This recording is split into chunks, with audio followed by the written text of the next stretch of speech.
အယက်သေးစားတောက်စားတဲ့ပုဂ္ဂိုလ်တရားသူများကိုမထိခိုက်ဘူးဆိုအောင်တော့ကိုယ့်ကိုထိခိုက်တယ်ကိုယ့်ကိုဘယ်လိုထိခိုက်တယ်လဲလို့ဆို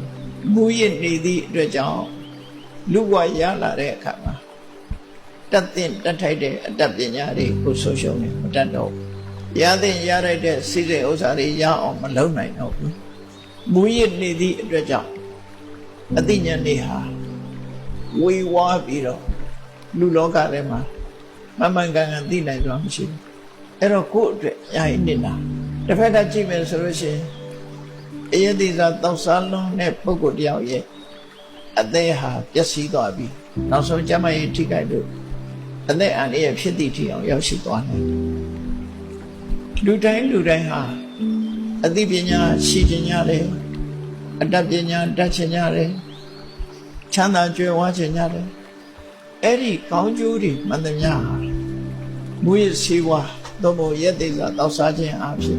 မရနိုင်တော့ဘူးဆုံးရှုံးသွားတန်ဖိုးရှိတဲ့လူဘဝမှာလှုပ်တဲ့လှုပ်ထိုက်တာတွေမလုပ်နိုင်တော့ဘူးဆိုကိုယ့်အတွက်များစွာဆင်းရဲသွားအဲ့တော့ကိုယ့်အတွက်ဆင်းရဲသွားလို့ရှိရင်ကိုယ့်မိသားစုအတွက်ကိုဟာဝန်တော့ကိုယ်တယောက်ဖြစ်ပြီးတော့မိသားစုရဲ့ပုံသိက္ခာနဲ့ချဆင်းကိုယ့်ကိုအကြောင်းပြုပြီးတော့ဘယ်မိသားစုကိုယ့်မိသားစုဟာကြီးပွားတိုးတက်မှုမရဘူးအဲ့တော့တစ်ဖက်သားဟုတ်လေဒုက္ခပေးရရောက်သူရမေတွေကမရှောင်ဘူးဆိုတဲ့ပုဂ္ဂိုလ်တွေဟာအပင်ငယ်ကြရုံမြမကလူဘဝရောက်လာပြီဆိုလို့ရှိရင်သူဟာအယူအနှမ်းပဲဖြစ်လာဉာဏ်စင်မိတဲ့ပုဂ္ဂိုလ်မျိုးမရှိဘူးအကြီးချင်းကဉာဏ်သွေးမမိတဲ့ပုဂ္ဂိုလ်မျိုးဖြစ်